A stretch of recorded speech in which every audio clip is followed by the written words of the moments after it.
Hi, we're back to read chapter 18 of A Day of Rest by Edna Creekmore Carmen, my mother. And I'll show you the picture that goes with this chapter.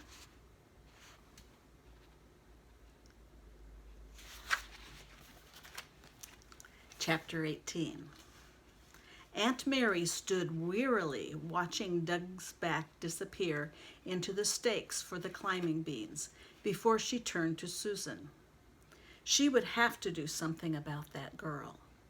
But what? With her rheumatism paining her so, she didn't feel up to doing much. But she didn't want ticks and chiggers all over the house. "You'll have to take a bath," Aunt Mary scolded as they stepped upon the back porch. "But I took a bath yesterday," Susan objected instantly. Aunt Mary made no response. She took the galvanized tub down from the nail on the wall of the porch and placed it on the floor. Aunt Mary then commanded Susan to get a bucket and fill the tub with water from the cistern. "But Aunt Mary, I took a bath yesterday," Susan objected again. "You got dirty today," Aunt Mary declared gruffly. "You take a bath today. You're going to take a bath and wash your hair, and you're going to use the strong soap. I won't have you bringing ticks and chiggers into the house." The water was cold that Aunt Mary poured over Susan's head. The brown soap smelled of lye and stung Susan's eyes as Aunt Mary scrubbed the soap through Susan's hair and rinsed it out and then scrubbed it through again.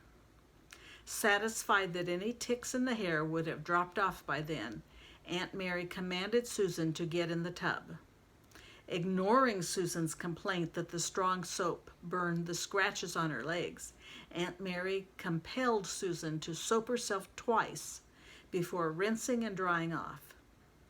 Then, dressed in an old dress, Susan stood quietly, weeping while Aunt Mary jerked and pulled the snarls from her long hair with the metal comb.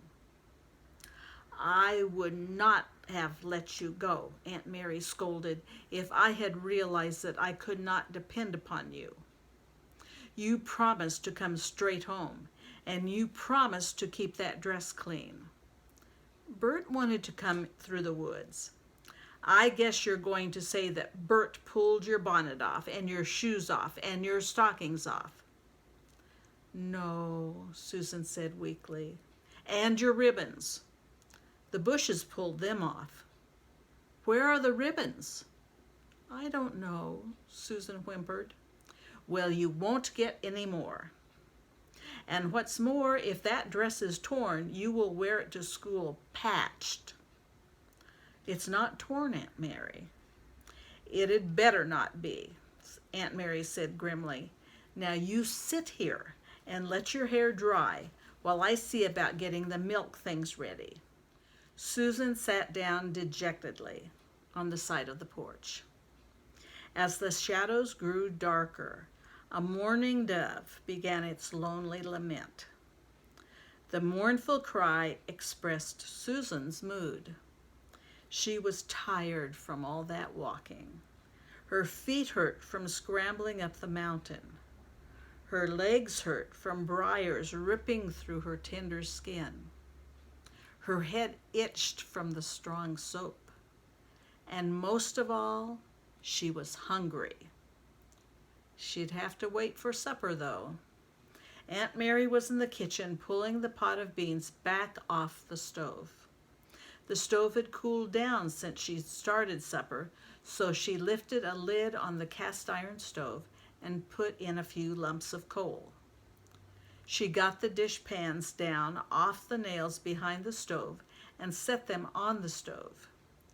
She took the tin water bucket from the washstand and filled the dish pans with water. She would use the warm water to wash the milk buckets and the supper dishes if Doug ever came home to eat. There was nothing more for her to do until the milking was done. Aunt Mary eased herself down into the wooden rocking chair on the back porch with a low moan. She was tired and her back was acting up again. She just had to rest a bit before doing anything else. For a while, Aunt Mary sat in the gathering darkness and watched the shadows of the mountain creep farther and farther across the valley back of the house and onto the foothills of the mountains beyond. The mist began to rise from the streams and creeks that meandered along the valley floor. The mist rose higher and higher until she could not see the foothills beyond. The way the mist rose out of the valley, first in a filmy vapor that gently glided along the base of the mountain, and then thickened, hiding the valley altogether, forming islands of the mountain tops, reminded Aunt Mary of her old home in Scotland. She had grown up in rugged mountains, and it was there as a young woman she had met Joseph McTay. He had been a man to make any woman willing to leave all she knew and go with him to live in another country. A strong man with powerful muscles in his shoulders, but a kindly face. She had married Joseph without any doubts and left her home in Scotland and came across the water with him to these mountains. They had only a rough log cabin to live in, but they had not needed luxuries. She had been strong then. She could work all day without thought of pain. She cleaned the house, hoed in the garden, sheared the sheep, carded the wool, wove the cloth, anything there was to do. And the thought that Joseph would come walking in any minute was enough to rest her. The mist would be rising in the valley where they lived when Joseph came home in the evening. The muscles of his powerful arms rippled underneath the homespun shirt as he swung his lunch pail in rhythm to his step. She always made sure that the supper was at a point that she could leave it on the stove and meet him as he reached the gate. At the gate, he would reach forward and pull her to him, holding her tight as he asked her how her day had been. "It's been a fine day, Joseph," she would always answer. It mattered not the problems that she had faced. He was home. The problems would be solved. "How was your day, Joseph?" she would continue. He would tell her about the big trees they had cut that day. He would brag about how many more trees he had cut than any of the other men. Then he would talk about the horses.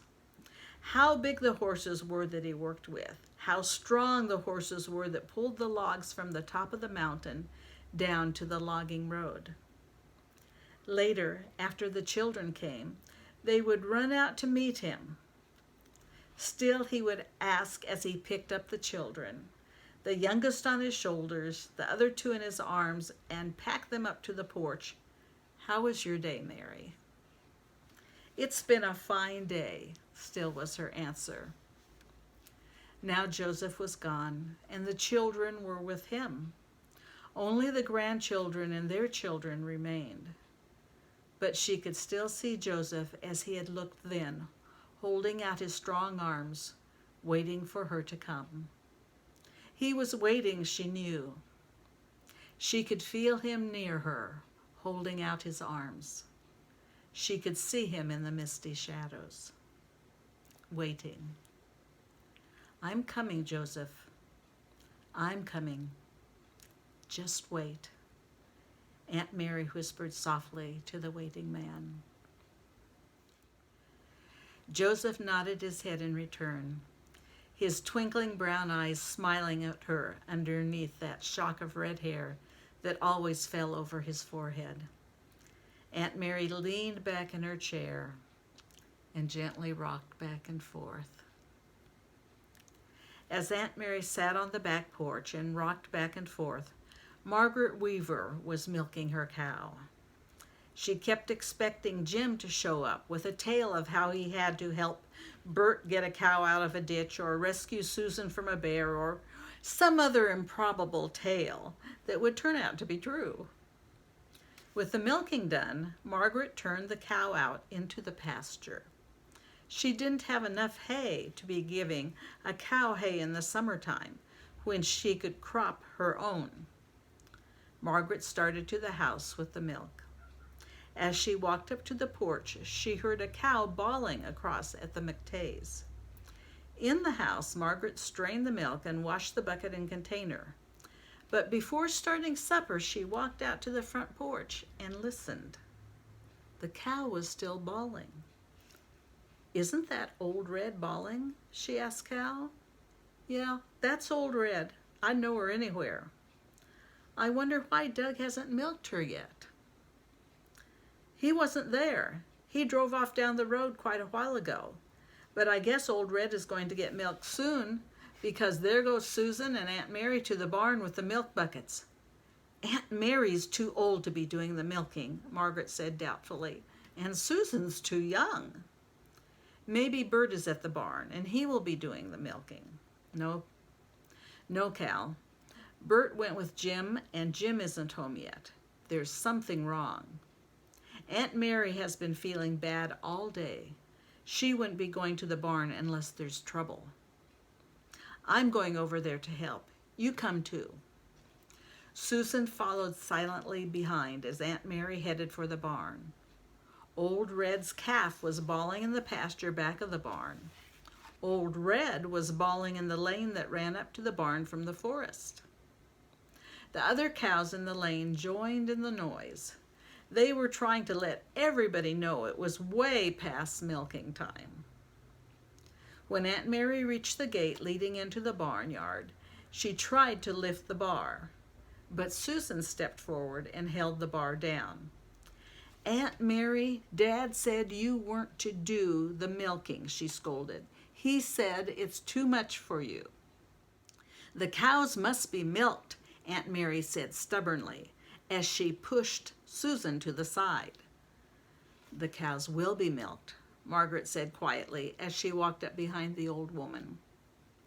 "Aunt Mary, you stay right here," Margaret commanded as she edged in front of her and lifted the bar on the gate. "Cal, see if there is a box in the shed that Aunt Mary can sit on.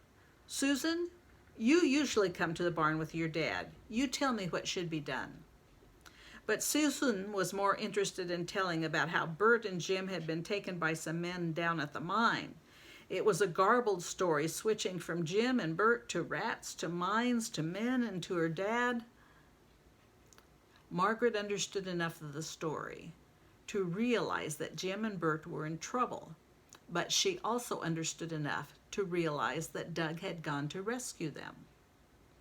There was nothing she could do about the boys right then, but she could do the milking for Doug.